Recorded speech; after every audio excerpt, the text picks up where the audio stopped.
jangkar hidupku, dan sekalipun ku goyah, firman-Mu terangi langkahku, sumber damai dalam hidupku. Ku aman di dalam-Mu,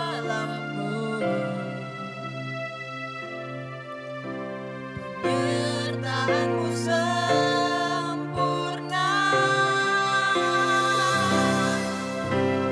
sepasi mentari bersinar, begitu pun janji-Mu.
kita berdoa. Segala kemuliaan dan hormat bagimu ya Allah Bapa di sorga. Kami bersuka cita buat damai dan sejahtera-Mu yang boleh kami rasakan pada pagi hari ini. Kami boleh Tuhan bertemu dengan intim di dalam Engkau. Kami percaya tubuh roh dan jiwa kami menjadi segar Tuhan. Kuasailah tempat ini dengan kebenaran firman-Mu, dengan Roh Kudus-Mu. Pakailah hamba-Mu yang tidak ada apa-apanya ini Tuhan, untuk menyampaikan isi hati-Mu, menyampaikan cinta-Mu, kehendak-Mu kepada jemaat yang Kau kasih di tempat ini. Di dalam nama Tuhan Yesus, kami siap untuk mendengarkan kebenaran firman Tuhan. Sama-sama katakan, amin. Shalom. Luar biasa saya bisa hadir di sini. Dan saya berterima kasih kepada Bapak Ibu Gembala yang memberikan kesempatan kepada saya sekali lagi untuk berada di tengah-tengah GBI Arauna. Suatu keterharuan dalam diri saya karena terakhir saya membawakan kebenaran firman di sini itu sebelum saya dioperasi ya. Jadi pada waktu saya dioperasi saya tidak pernah berpikir apapun. Saya mengistirahatkan diri saya. Dan saya berpikir bahwa ini adalah waktu yang termanis buat saya beristirahat. Saya tidak tahu apakah setelah itu saya masih bertemu dengan jemaat di tempat ini. Yang saya tahu terakhir kali saya melayani di sini, saya, Bapak Ibu jemaat di tempat ini sama-sama diberkati. Itu aja yang menjadi ingatan saya. Lalu kemudian ketika kembali ada di tempat ini, ketika mata saya terbuka saya langsung tahu Tuhan masih ada yang harus saya kerjakan. Makanya saya boleh ada lagi di sini. Sama-sama kita belajar hari ini kebenaran firman Tuhan dari Galatia pasal yang ke-5, ayat yang ke-16 hingga ayat yang ke-26. Ini kurang lebih ada 10 ayat. Galatia pasal 5 ayat yang ke-16 sampai ke-26. Kita bisa membuka sama-sama di Galatia pasal yang ke-5. Saya rindu untuk membacakan ayat yang genap. Saudara jemaat sekalian membaca ayat yang ganjil. Hidup menurut daging atau roh. Maksudku ialah hiduplah oleh roh. Maka kamu tidak akan menuruti keinginan daging.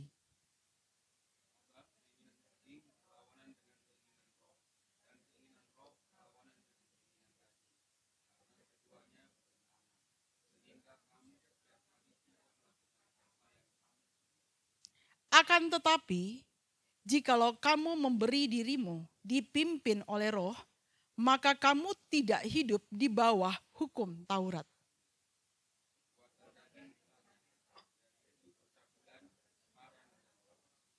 Penyembahan berhala, sihir, perseteruan, perselisihan, iri hati, amarah, kepentingan diri sendiri, percidraan, roh pemecah.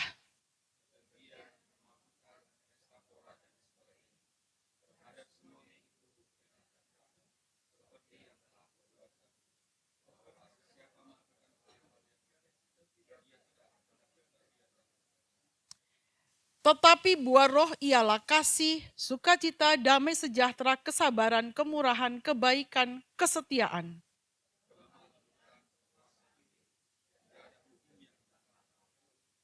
Barang siapa menjadi milik Kristus, ia telah menyalibkan daging dengan segala hawa nafsu dan keinginannya.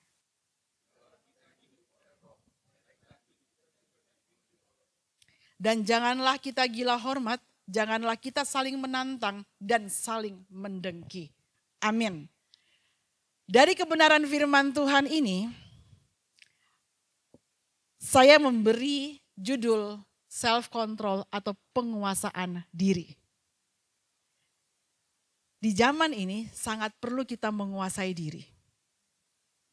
Sedikit kita tidak menguasai di area-area yang lemah, itu bisa bukan kita aja korbannya. Bisa keluarga, bisa organisasi, bisa banyak hal. Kekristenan kita memberikan kebenaran kepada kita di dalam firman-Nya dan menaruh penguasaan diri, itu adalah salah satu yang terakhir penutup dari buah roh. Saya merasa ini sangat penting. Tidak melihat usia, tidak melihat jabatan. Saya melihat ada beberapa orang pejabat tinggi yang kehilangan self control, habis. Jadi nggak ada yang melapisinya. Tidak melihat juga jabatan, usia, dan lain sebagainya. Jadi ini sangat penting. Kenapa? Karena di akhir zaman kita akan menjadi saksi Kristus. Kalau kita semua rubuh, siapa saksinya? Kalau kita semua hancur, siapa saksinya? Mungkin kita masuk surga, tetapi kita tidak menjadi saksi. Kita tidak menjadi teladan. Banyak anak-anak muda yang hilang. Banyak orang-orang produktif yang hilang. Karena mereka tidak punya terang, tidak punya teladan di depan mereka. Untuk bertemu langsung dengan Yesus, itu jaraknya sangat jauh. Kenapa? Karena tidak ada orang yang rela dirinya untuk dikuasai oleh Roh agar dapat menjadi saksi. Nah, tapi yang perlu kita ketahui, serindu-rindunya, saya yakin di sini Bapak, Ibu, Bapak Gembala, Ibu Gembala, rindu untuk menguasai diri. Amin? Semua rindu untuk menguasai diri. Oh, apalagi pejabat. Apalagi orang-orang tertinggi, gak mau kehilangan sesuatunya. Dia pasti ingin menguasai diri. Setiap kita ingin menguasai diri. Karena itu, ya, kita jangan berapi-api salah. Mau menguasai diri, tapi tidak tahu sebenarnya dari mana sih penguasaan diri itu. Jadi hal yang perlu kita renungkan pada pagi hari ini. Pertama, saya berbicara nanti yang slide ikutin aja ya, karena supaya saya tidak mau terganggu. Slide saya sediakan supaya kalau saya kecepatan ngomong bisa kembali lihat ke slide gitu ya. Tapi ini semuanya berjalan saja. Oke, lanjut. Paling pertama yang perlu kita ketahui bahwa penguasaan diri itu adalah pilihan. Bukan tiba-tiba hadir dalam diri kita karena kita introvert, karena kita pendiam. Enggak. Dia tidak tiba-tiba hadir. Makanya dalam Galatia pasal 5 kita disuruh memilih. Ya, kalau kita lihat dari ayat 16, firman Tuhan mengatakan, maksudku ialah hiduplah oleh roh, maka kamu tidak akan menuruti keinginan daging. Ada pilihan di dalamnya. Saya mau katakan begini, buah apa yang keras di luar ya? Kemiri, ya keras di luar ya. Saya mau katakan begini, sekuat apapun kita membungkus-bungkus diri kita, kalau penguasaan diri ini tidak ada, suatu waktu dia akan memperlihatkan siapa kita. Mau itu hamba Tuhan yang sudah melayani puluhan tahun, mau itu orang yang saya katakan sudah menyusun karirnya puluhan tahun. Waktu akan mengikis, apalagi kita anak Tuhan. Tuhan akan mengikis kita. Supaya luar dalam kita sama. Karena tidak ada yang palsu masuk dalam kerajaan surga. Enggak ada. Kalau dunia ini penuh dengan barang palsu, enggak masalah. Ya, enggak masalah gitu kan. Tapi untuk berbicara tentang kerajaan surga, mau dibungkus pakai teori apapun ya, mau dibungkus pakai filsafat apapun, hanya kebenaran di dalam Kristus yang bisa masuk dalam kerajaan surga. Nggak ada yang lain. Jadi ketika Tuhan menaruh firman-Nya, saya mau katakan begini. Galatia ini yang menuliskan tentang penguasaan diri ditulis oleh Paulus. Kurang lebih 4 tahun sebelum dia akan meninggal. Dipancung. Ya. Jadi dalam perjalanan hidupnya, dia mendapatkan bahwa dari semuanya itu ternyata untuk bisa hidup selesai dengan baik, menguasai diri, pilihannya hanya dua, roh atau daging. Jadi pilihan kita hari ini menentukan finish kita. Pilihan kita hari ini menentukan finishnya kita. Ada beberapa hal yang tidak bisa kita renov atau kita buat-buat. Kalau mau finish kan biasa kalau anak sekolah disuruh PR. Itu loh saya pernah, itu kelakuan saya di SMA kemarin, reuni SMA saya jadi ingat. Disuruh tanam pohon jeruk. Saya nggak tanam, itu kan harusnya dari biji gitu kan.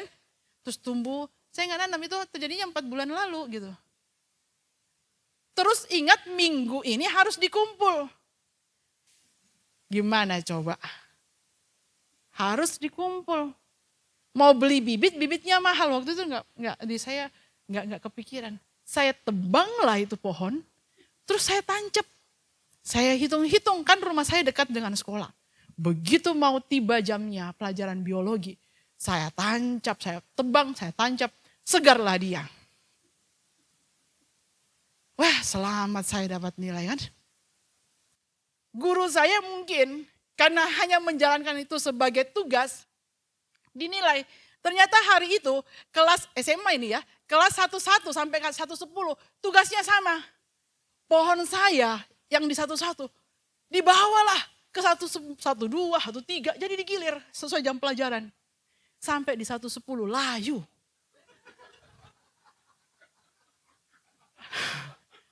Akhirnya dicabut, nggak ada akarnya.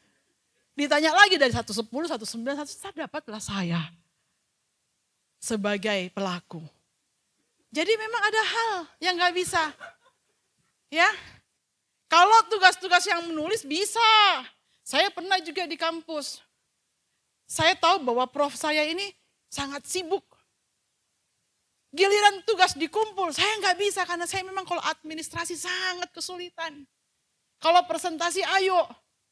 Saya tahu prof saya ini orang yang sangat pintar tapi suka lupa. Saya katakan di luar, Pak, kok nilai saya nggak ada di sini? Hah, kamu sudah kumpul? Sudahlah Pak. Tahu Bu, karena prof saya sudah bilang begini, saya kasihkan kamu tugas supaya kamu tahu dan buktinya adalah kamu bisa presentasikan. Saya belajar dengan baik tapi saya nggak punya waktu untuk nulis makalah. Jadi saya tanya duluan profnya, Prof kok nilai saya nggak ada? Kamu sudah kumpul? Sudah Prof. Kalau Prof nggak percaya, saya bisa presentasi. Coba kamu presentasi. Saya presentasi, dapat nilai. Emang saya nggak bikin. Ya jadi saya katakan, itu masa-masa yang saya rasa dunia itu saya bisa kuasai. Tapi giliran saya masuk dalam didikannya Tuhan. Wow, kayak Paulus semuanya sampah. Di mana saya merasa pintar, disitulah saya paling bodoh. Kalau di dunia saya mungkin menang. Tapi gak ada yang bisa. Ketika saya berdiri di pintu kerajaan surga dan tidak main-main tesnya dengan Tuhan. Lalu saya berkata, Tuhan, karena nilai bisa hilang, ijazah bisa gak dipakai. Tetapi setiap kebenaran firman Tuhan ketika kita hidupi menjadi daging, menjadi pribadi. Dan itulah yang dikenal oleh Bapa kita di sorga. Jadi pilihan kita, penguasaan diri sekali lagi saya katakan, diawali dengan pilihan. Tidak lahir tiba-tiba karena suami Anda baik, karena istri Anda baik, karena pekerjaan Anda baik. Kalau Anda tidak memilih, saya mau hidup dengan roh, maka kita gagal pada akhirnya. Jadi tidak ditentukan oleh apapun. Ada orang yang suaminya jahat, ada orang yang istrinya jahat, tetapi dia bisa menyelesaikan dengan baik karena dia memilih. Dia tahu apa yang harus dia pilih. Ada anak yang orang tuanya jahat, ada orang tua yang anaknya jahat, tetapi dia menyelesaikan dengan baik. Kenapa? Karena ada yang dia pilih. Roh atau daging. Itu yang pertama. Jadi enggak tergantung gerejanya ya. Oke? Ya oke lah. Galatia pasal 5 ayat 17. Dan ternyata penguasaan diri, saya melakukan begini. Kenapa saya angkat penguasaan diri? Penguasaan diri itu menjadi titik akhir ya penilaian. Ada orang yang sabar, tapi tidak menguasai diri. Saking sabarnya pada akhirnya ketika sekali marah dia bisa bunuh semuanya. Banyak di berita. Ada ibu yang sangat sabar melayani suaminya, sangat sabar melayani anaknya. Kemudian suatu waktu dia bekap anaknya satu-satu supaya mati. Nggak ada penguasaan diri. Jadi ada banyak hal unsur dari penguasaan diri. Bukan hanya sekedar jangan. Bukan seperti itu. Penguasaan diri adalah sebuah perjuangan. Jadi jangan heran ketika kita mengambil pilihan untuk hidup dengan roh, kita terluka. Gak ada peperangan tanpa luka. Sebab keinginan daging berlawanan dengan keinginan roh. Dan keinginan roh berlawanan dengan keinginan daging. Karena keduanya bertentangan sehingga kamu setiap kali tidak melakukan apa yang kamu kehendaki. Jadi kalau kita memilih menghidupi Kristus, percayalah di sana ada pasti. Jadi jangan heran ya. Gesekan terus terjadi. Daging roh bergesek terus. Roh di dalam diri kita bergesek dengan daging kita. Kita udah ngeroh, istri kita, dagingnya yang menggesek roh kita. Suami kita yang menggesek dagingnya, rohnya kita. Anaknya kita yang menggesek. Aduh. Ya, jadi yang saya mau katakan, enggak usah khawatir dengan gesekannya. Perhatikan hasilnya dan ketika kita sadar, oh firman Tuhan mengatakan bahwa itu memang perjuangan. Luka dikit, justru dipamerin, ini loh bekas luka perang saya gitu kan. Jadi memang kita terluka. Ada buktinya. Saya selalu melihat orang-orang yang dipakai Tuhan luar biasa.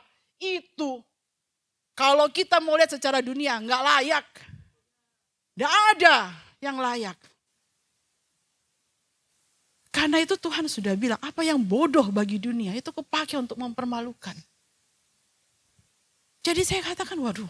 Dan sekarang percepatan. Kenapa? Karena ada internet kita bisa lihat. Jadi dalam hal ini saya katakan kalau kita memilih untuk self control, menguasai diri, sudah pasti karena itu perjuangan. Jadi kalau kita tahu ya bahwa hati kita sakit, pasti sakit loh ini. Ya saya harus melepaskan kemarahan saya tanpa merugikan siapapun, hanya membawa kepada Tuhan. Sakit sekali. Pernah lihat ibu-ibu mau melahirkan sakit sekali? Cuma pegang gini. Gitu loh. Kita nggak disuruh apa-apa. Mau kasih contoh? Tuhan Yesus dicambuk 39 kali. Sakit. Yang nggak terima Petrus. Ya. Sampai Petrus itu mengeluarkan mengeluarkan pedangnya. Tapi Yesus bilang begini, kau pikir saya tidak bisa panggil 12 pasukan malaikat? Kalau kita lihat ini ya, kita lari sedikit. Kalau mau lihat 12 pasukan malaikat, saya mau katakan gini.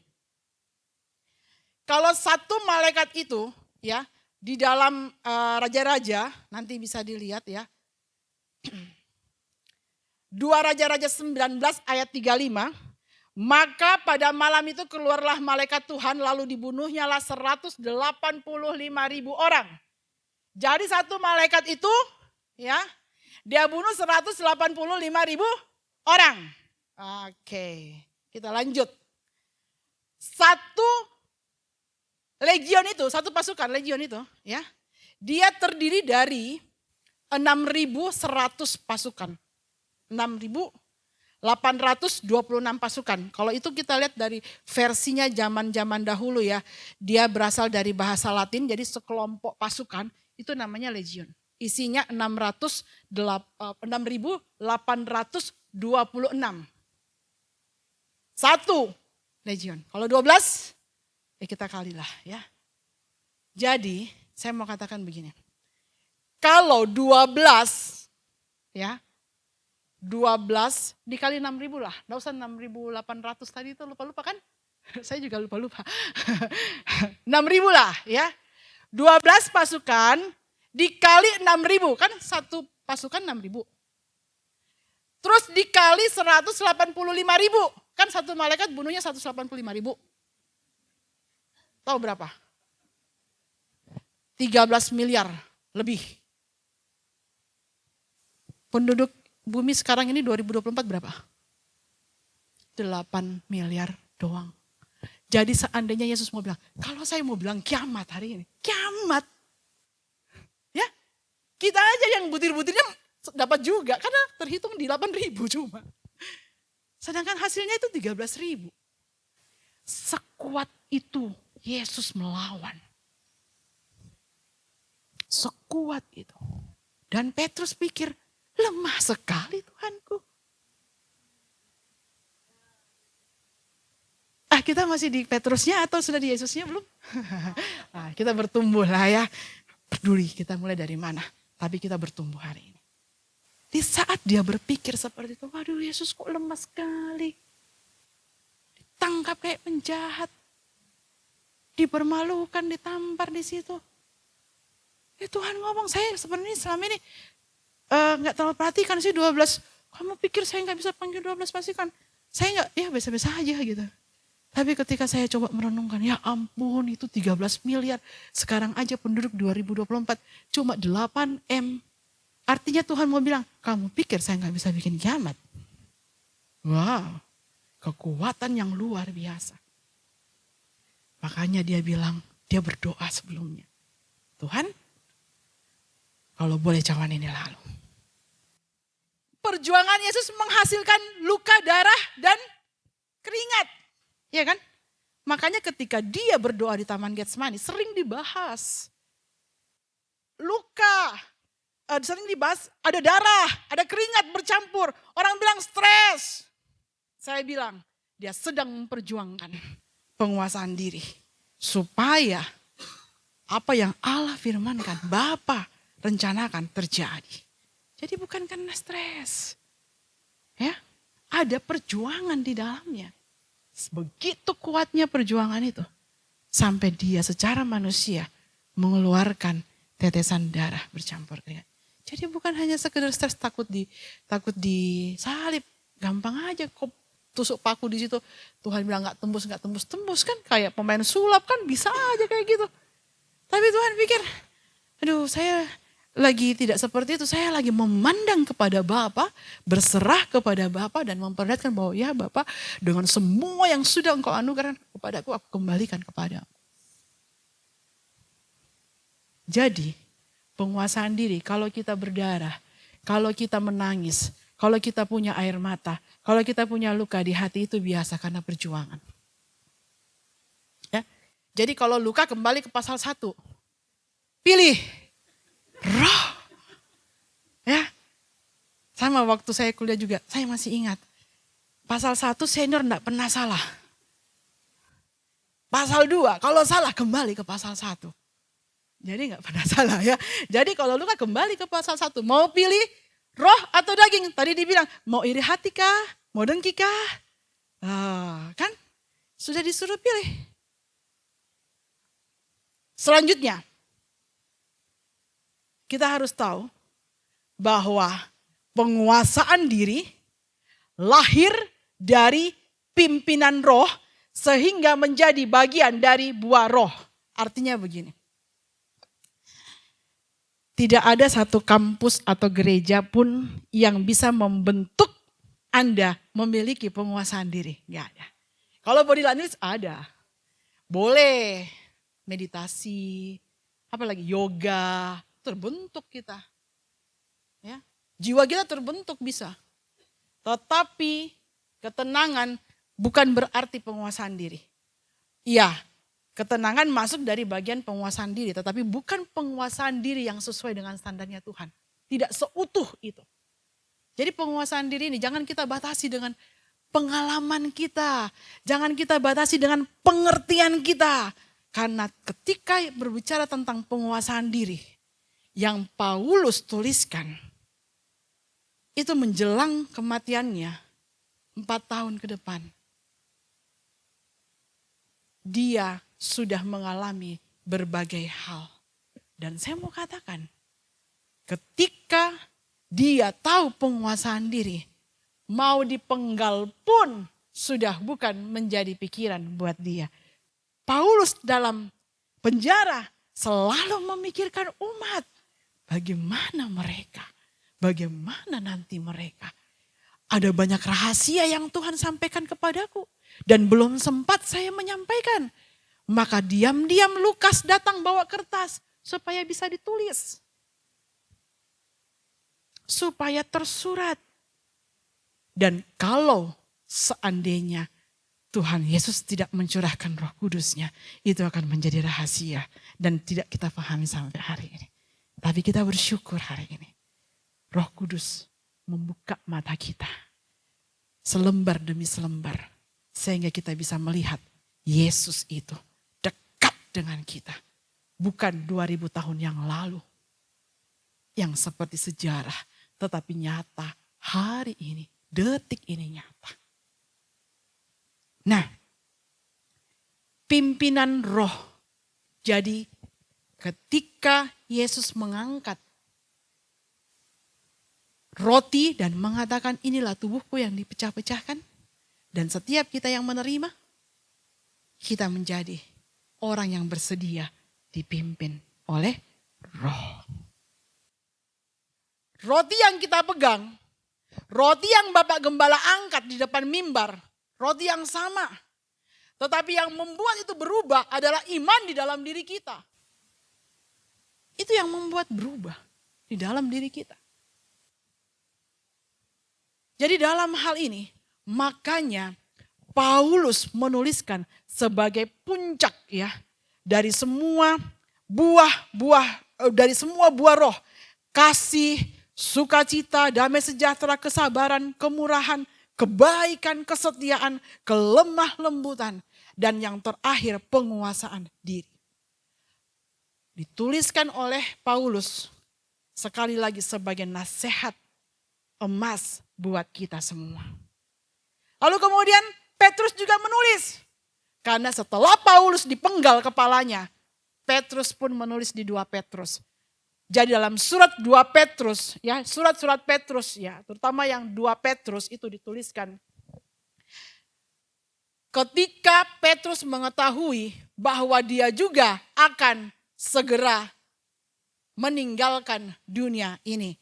Makanya di 2 Petrus pasal 1 ya, itu kalau kita lihat di ayat yang 2 Petrus pasal 1 ya, dia juga menyinggung 2 Petrus pasal 1, dia juga menyinggung tentang penguasaan diri. Jadi ada 2 yang menyinggung tentang penguasaan diri, Paulus dan Petrus. Petrus pun menuliskan begini, justru karena itu kamu harus dengan sungguh-sungguh berusaha untuk menambahkan kepada imanmu kebajikan. Kepada kebajikan pengetahuan. Dan kepada pengetahuan penguasaan diri. Jadi penguasaan diri itu bukan hanya sekedar menahan diri, bukan. Tetapi di dalamnya ada iman, ada kebajikan, ada pengetahuan. Jadi kita sudah tahu bahwa penguasaan diri bukan lahir begitu saja, tapi dia dari pilihan, dari perjuangan, dan dari pimpinan roh. Karena itu setelah Petrus tulis menulis begitu ya, dan kepada pengetahuan penguasaan diri, kemudian dia tulis begini di ayat 6 dari 2 Petrus 1 ayat 6 dia tulis begini. Kepada penguasaan diri, ketekunan. Jadi nggak ada lagi yang berubah. Kalau iman kan ditambah, tambah. Wisdom, kebajikan ditambah, tambah. Pengetahuan ditambah, tambah. Ya kan? Makin belajar, makin tahu. Oke? Tapi kepada penguasaan diri ditambahkan apa? Ketekunan. Artinya apa? Penguasaan diri. Penguasaan diri yang diulang-ulang. Sesuatu yang diulang-ulang namanya tekun. Jadi udah. Petrus bilang, ketekunan. Kenapa? Karena Rasul Petrus tahu sekali perjuangannya untuk menguasai dirinya. Berkali-kali kalau seandainya dibikin grup, Petrus yang paling banyak WA-nya, chatnya dalam grupnya murid-murid itu. Iya benar. Udah mau perjamuan, sudah sudu-sudunya.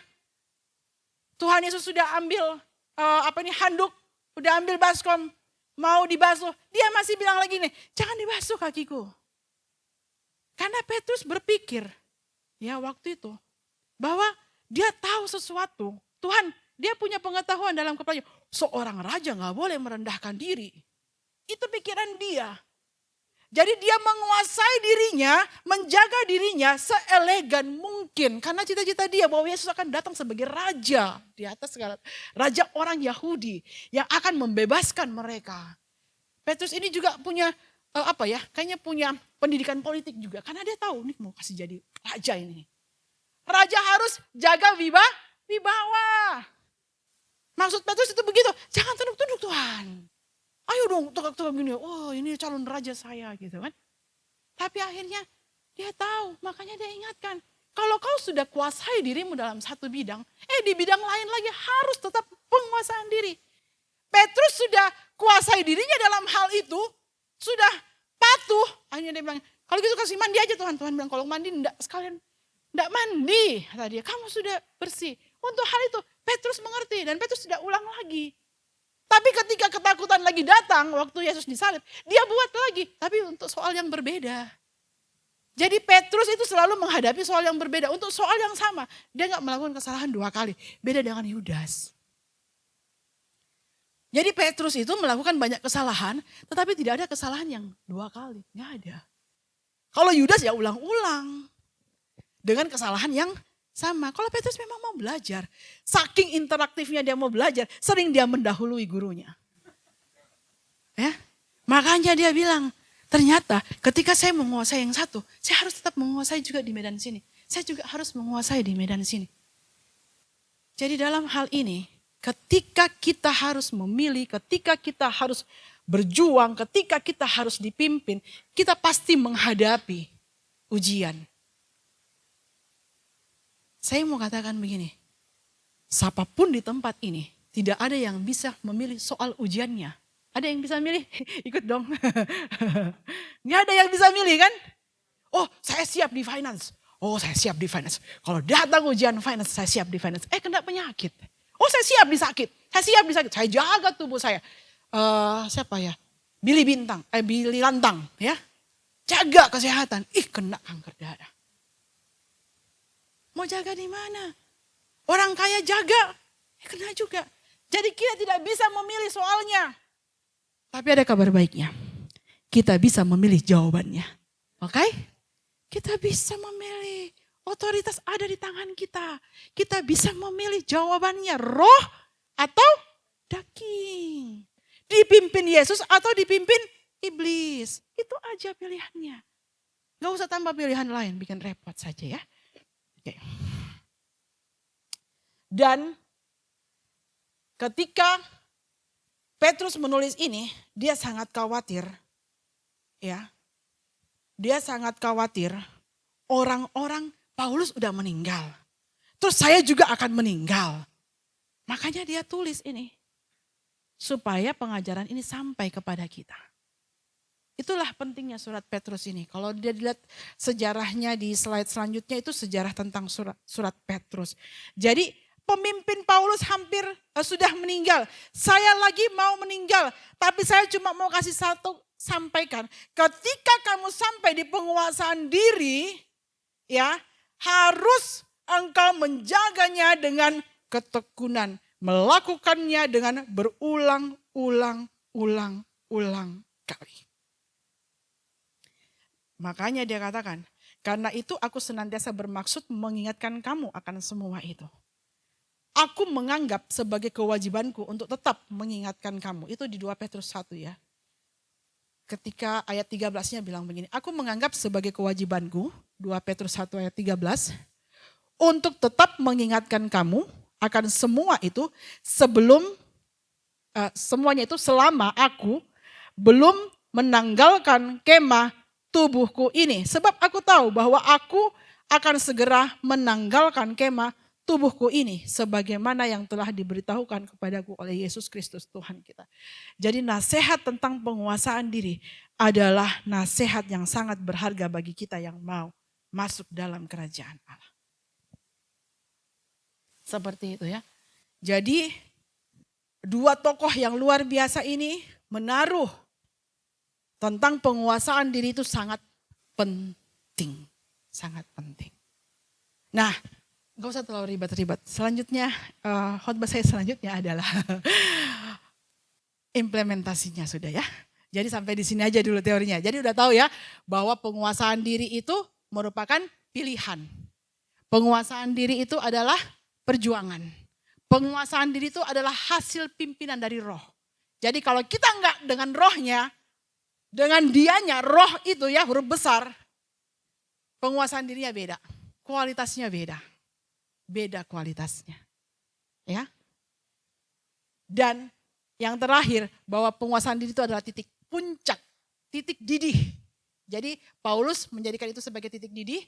Ketika dia sampai kepada penguasaan diri, dia mati di penggal pun tidak masalah. Petrus pun begitu ketika dia sampai kepada ketekunan untuk menguasai diri, selesai. Ini implementasinya sekarang ya. Nah, kapan kita harus menguasai diri? Sederhana saja. Gak usah kesana kemari kita berpikir, wah saya harus enggak. Saya mau sampaikan ada beberapa hal yang sederhana sebagai implementasi yang harus kita lakukan. Belajar. Yang pertama, kapan kita harus menguasai diri? Ada orang yang pikir, oh saya harus menguasai diri kalau di panggung. Bukan. Pada saat kita sendiri, kita harus menguasai diri. Apa yang harus dikuasai? Pikiran kita. Jadi pada saat kita sendiri berhati-hatilah dengan pikiranmu. Pada saat kita sendiri berhati-hatilah dengan pikiranmu. Paulus menawan pikirannya di dalam Kristus. Pilihannya. Kembali ke yang pertama. Dia pilih. Pikiran itu ya dia bawa kepada Kristus. Dia jadikan sebagai tawanan. Tawan pikiran saya Kristus. Biarlah pikiran saya ditawan oleh Kristus. Jadi kalau sendiri, Filipi bilang ini, semua yang baik, semua yang manis, semua yang sedap didengar, semua yang disebut kebajikan, dan sebagainya, pikirkanlah semua. Berapa dari antara kita kalau sendiri, mulai melukai diri sendiri, mengingat-ingat hal yang berlawanan dengan dikatakan firman Tuhan, semua yang baik. Jadi kalau buruk berarti kita harus perang. Ayah ini buruk lah sudah. Langsung aja. Kalau agak sulit perang-perangnya ya berlatih terus. Jadi pada saat kita sendiri kita sudah harus memilih. Saya mau pilih semua yang baik, semua yang manis, semua yang benar, semua yang sedap didengar. Jangan pikirkan yang tidak sedap didengar. Bu, nama baik saya rusak. Rusak apa? Lebih rusak nama baik saya. Gue bilang, anak-anak saya ini 5 orang semuanya jadi jagoan di luar sana ya. Gue bilang, saya sampai katakan gini, saya pernah aduh Tuhan, sia-sia yang saya bangun. Hancur semuanya Tuhan. Terus ketika saya duduk, saya cuma bisa bilang begini, saya sudah tidak bisa berpikir karena sudah gak ada jalan keluar kan. Saya pikir, memang sudah akibat gitu loh. Kalau baju kotor bisa dicuci kan. Kalau nama gimana? Itu pikiran saya waktu itu kan, sederhana itu. Kemudian saya baca tentang Lazarus. Maria dan Marta ini marketingnya luar biasa untuk Yesus. Dia bersaksi, oh Yesus itu bisa sembuhkan loh. Oh Yesus itu yang tuli bisa mendengar loh, yang buta bisa melihat. Oh Yesus itu hebat. Kamu, kalau Yesus itu luar biasa, dia sering promosikan. Terus, saudaranya sakit, Yesus enggak muncul. Waduh, gimana promosinya ini? Bukan cuma tidak muncul, mati. Kalau mau bilang, saya habis promosi sesuatu sama Bapak Ibu, terus ternyata nggak terjadi sama saya, kan malunya minta ampun ya. Malu minta ampun. Dan itu yang dialami oleh Marta dan Maria. Bukan masalah, sedih sih meninggal Lazarus. Tetapi sudah sedih, malu, merasa ditinggal, merasa ditertawain orang. Orang-orang datang bukan turut berduka, tapi menertawakan. Katanya menyembuhkan. Kok saudaramu tidak sembuh? Dia mau berduka kemana? Jadi begitu muncul Yesus, langsung protes. Ya, caranya Maria, caranya Marta sama-sama protes pokoknya. Jangan dibela-belain Maria dulu ya. Kasihan. Jadi caranya Maria dan Marta sama-sama protes. Tapi bukan itu intinya. Ketakutan, saya melihat ketakutan akan nama baik. Lalu Yesus ke kubur. Terus bilang begini, Marta yang disuruh. Baca aja nanti di Yohanes ya. Atau ikut sekolah minggu lagi yuk. Oke, ini saya cerita. Marta, gulingkan batunya. Oh jangan Yesus, sudah mati 4 hari, sudah berbau. Itu intinya. Saya geser ini, itu bau bangkai keluar. Di situ ketakutannya Marta. Bikin tambah malu saja. Ya, jadi dia tidak mau, itu batu digeser. Karena sedikit itu saja, hawanya itu keluar. Karena Lazarus sudah mati 4 hari. Nanti baca ya. Jadi saya katakan, sebusuk apapun masalahmu, sebusuk apapun sakitmu, sebusuk apapun ekonomimu, sebusuk apapun usahamu, berserah sama Tuhan. Karena yang tidak ada dalam pikiran ini, ada jawabannya di surga. Ada jawabannya sama Yesus. Bagian kita adalah tekun menguasai diri. Itu bagian kita. Menguasai diri dengan tekun. Jadi pada saat sendiri kuasai dirimu. Lanjut, pada saat lagi kapan kita menguasai diri? Saat bersama temanmu, ya. Saat bersama dengan temanmu. Jangan disebut agamanya kita. Tapi perlihatkan, hidupi ajaran itu. Itulah kekristenan sebenarnya. Ya. Saya tidak melarang pakai tanda-tanda, perhiasan, dan saya sama sekali tidak melarang. Itu apresiasi.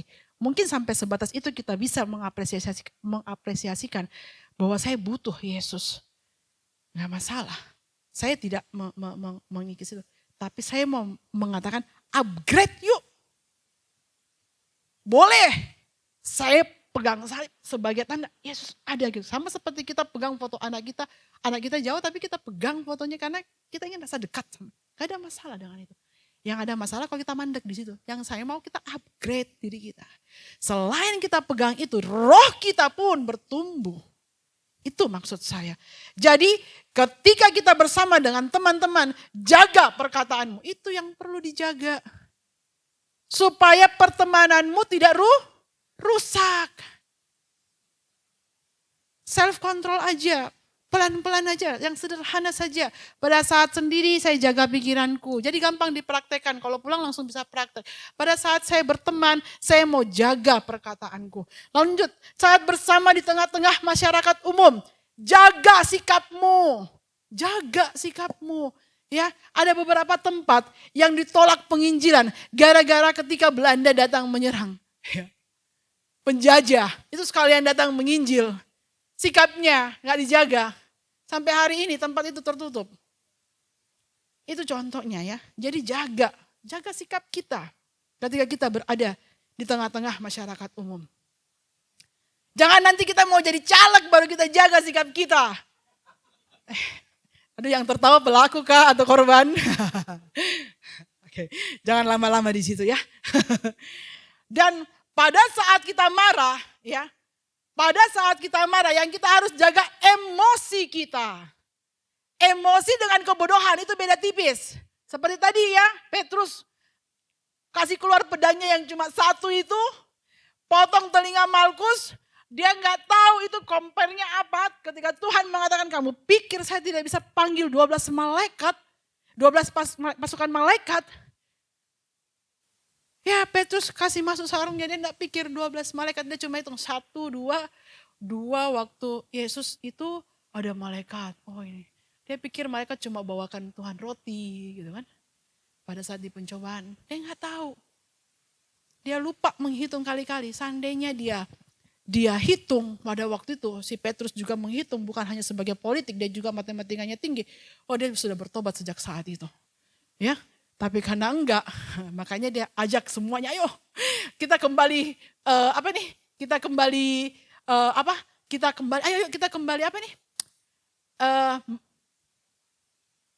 melaut, kita kembali. Yesus sudah mati, kita kembali yuk, enggak ada kerjaan kita sekarang. Kita kembali jala ikan. Itu kan inisiatifnya muncul, karena dia nggak tahu. Ya, lalu selanjutnya, pada saat kita berada dalam tekanan, jaga semangatmu. Itu yang dijaga pada saat kita berada dalam tekanan, ya. Kita nggak bisa jaga pikiran, nggak bisa. Namanya kita ditekan, pikiran udah kesana kemari tuh. Udah lepas aja. Yang perlu dijaga satu aja nih, semangat, tetap semangat. Tetap semangat, semangat tetap. Itu aja dijaga. Pikiran sebentar datang, kacau ini, rugi ini, bangkrut ini, habis ini. Iya sudah, semangat aja, semangat. Iya bangkrut, ya semangat, semangat bangkrut. Gitu kan, Yesus luar biasa. Gitu aja. Kamu sakit loh. Ya, kamu mau diangkat ginjalnya, semangat ginjal, angkat dokter. Saya datang operasi yang kedua, saya bawa mobil sendiri, dokter, saya sudah siap dioperasi. Terus sampai di rumah sakit tanya, pasiennya mana? Saya. Loh, enggak diantar. Benar ibu yang udah dioperasi? Iya benar saya. Saya yang mau dioperasi. Oh jadi ibu sendiri? Iya sendiri. Mana anaknya? Masih sekolah, nanti datang. Oke? Mana kamar saya? Ya sudah sini bu. Gitu aja prosesnya. Habis itu dibius 2 jam. Udah. Jadi pada saat tekanan saya sudah melihat berbagai masalah saya hadapi. Tapi saya cuma bisa jaga satu, semangat. Sampai hari ini, yang orang tahu cuma Lin itu semangat. Kalau melihat masalahnya banyak, gitu. Tapi semangat aja, muncul lagi, teng, ada lagi dia. Itu aja. Dan Tuhan mengerjakan bagiannya. Jadi kalau pada saat kita dalam tekanan, nggak usah cari jalan keluarnya. Ini otak sudah buntu, ngapain dicari-cari lagi? Itu kayak blender, akhirnya blunder. Sudah, jangan cari jawaban karena sudah buntu ya. Cukup jaga semangat. Minum air putih yang banyak, minum Milo, Ovaltine ya. Jangan kayak saya minum ini penambah semangat akhirnya kena ginjal. Oke, yang terakhir. Terlambat ketawanya. Kan nasihatnya benar nih. Oke deh. Yang terakhir. Ini juga paling penting. Baca sendiri deh. Saya mau suruh baca ya. Kan semuanya di sini orang gereja, ya. Baca sendiri ya, biar tersinggung sendiri. Tergantung tekanan masing-masing. Baca ya. Jikanya itu 1, 2, 3. Yakobus bilang nih, jangan-jangan kamu berdoa untuk memenuhi nafsu dan egomu. Jadi dalam berdoa pun kita harus menguasai diri. Apa yang perlu dikuasai? Ego kita. Kalau kita sakit hati dengan orang, oh Tuhan, tunggu pembalasannya. Oh Tuhan, saya tidak mau tahu. Pokoknya Tuhan balas. Aduh, hancur iman kita. Benar, ya. Mending kita bilang begini, Tuhan, berkati dia, tetapi berkati saya lebih. Udah apa-apa, positif dua-dua. Bener ya? Nggak dosa loh. Tuhan berkati dia, tapi berkati saya lebih, Tuhan. Wajarlah ya. Tuhan jangan berkati dia, berkati saya. Oh enggak, Tuhan enggak sampai. Oke? Itulah kebenaran firman Tuhan, sederhana. Tadi saya lihat Bapak Ibu terakhir ketawa, selamat berjuang. Saya tunggu submit laporannya, bukan? Oke? Kebenaran firman Tuhan sampai di sini. Kita semua berjuang. Sampai kita punya nama. Yang dari akte kelahiran di ijazah, naik di ijazah nama kita. Dan berakhir di batu nisan. Kita harus menyelesaikan pertandingan dengan baik. Amin. Saya undang bangkit berdiri. Saya minta WL-nya. Semua kita butuh pertolongan Tuhan.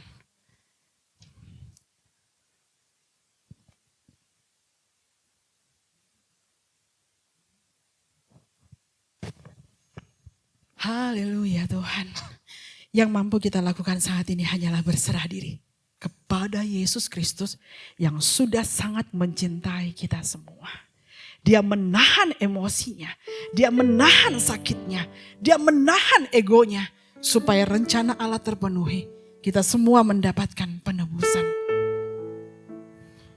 Haleluya Yesus. Haleluya Tuhan.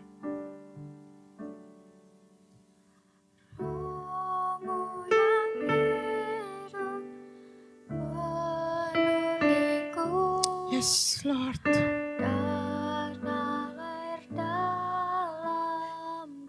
Ya Tuhan, kuasailah setiap kami.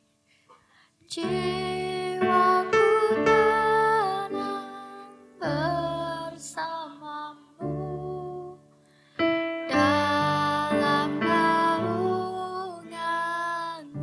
Yes, Ku buka hati untuk jemaatku beserta penuh di hadiratmu. Kau ambil alih seluruh hidupku di altarmu menyembahmu.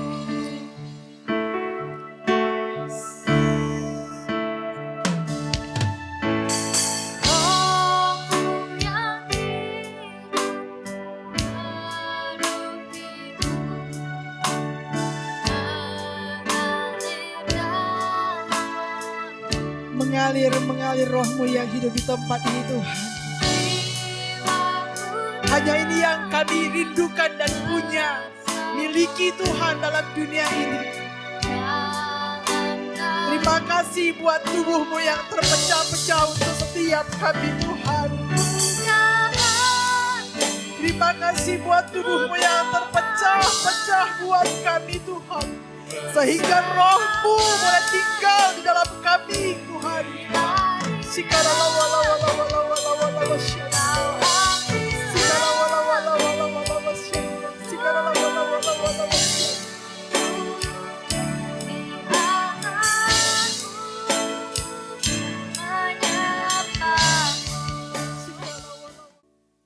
Terima kasih Tuhan.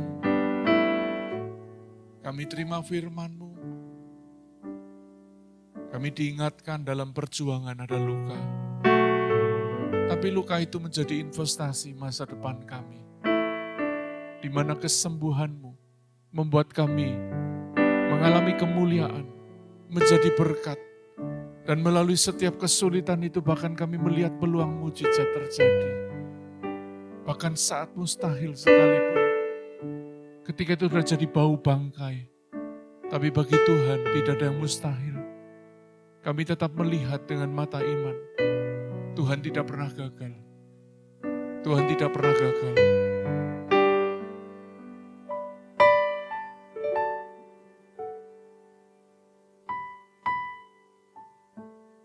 Berkati hamba-Mu yang sudah menjadi saluran berkat. Kami melihat bagaimana mujizat melalui beliau di mana batu yang begitu besar di dalam ginjalnya yang telah diangkat tetap tidak perlu diganti ginjal baru. Karena itu kami melihat, terima kasih urapi hamba-Mu lebih lagi. Tuhan pakai lebih dahsyat. Semakin banyak jiwa yang bisa dibawa kepada Tuhan. Berkati gereja ini Tuhan. Dan biar gereja ini menjadi rumah, menjadi bait-Mu, bait Roh Kudus-Mu. Di mana Engkau memimpin, menuntun, menguasai kami. Terima kasih buat pagi ini meteraikan firman Tuhan. Supaya sepanjang minggu ini kami merenungkan, kami bisa membagikannya di sel-sel grup kami. Mari kita pulang di tempat ini. Terima kasih. Ketika Engkau berbicara, itu berarti Engkau masih bersama kami. Penyertaan-Mu itu jauh lebih indah dari semua hal yang bisa kami dapat. Karena di dalam Tuhan, bersama Tuhan, kami tidak takut, kami tidak gentar. Bersama Tuhan kami tahu bahwa kami tidak ditelantarkan, kami tidak diabaikan. Bersama Tuhan kami tahu bahwa Tuhan mengasihi kami, mengasihi gereja ini. Kami menyerahkan setiap pergumulan gereja ini kepada Tuhan. Karena pertolongan kami datangnya dari Tuhan yang menciptakan langit dan bumi. Terima kasih buat firman Tuhan. Terima kasih Engkau utus hamba-Mu untuk berbicara secara khusus pagi ini. Kami mau pulang dari tempat ini dan hamba memohonkan berkat buat umat-Mu. Mari arahkan hati saudara dan terima berkat Tuhan. Kiranya Tuhan memberkati engkau dan melindungi engkau. Kiranya Tuhan menghadapkan wajahnya kepadamu dan memberi kau damai sejahtera. Kiranya Tuhan menyinari saudara dengan wajahnya dan melimpahkan kekuatannya, melimpahkan semua berkat-berkatnya yang membuat saudara berkemenangan. Dan terimalah berkat Tuhan ini di dalam nama Tuhan Yesus Kristus. Yang percaya katakan, amin. Tuhan memberkati.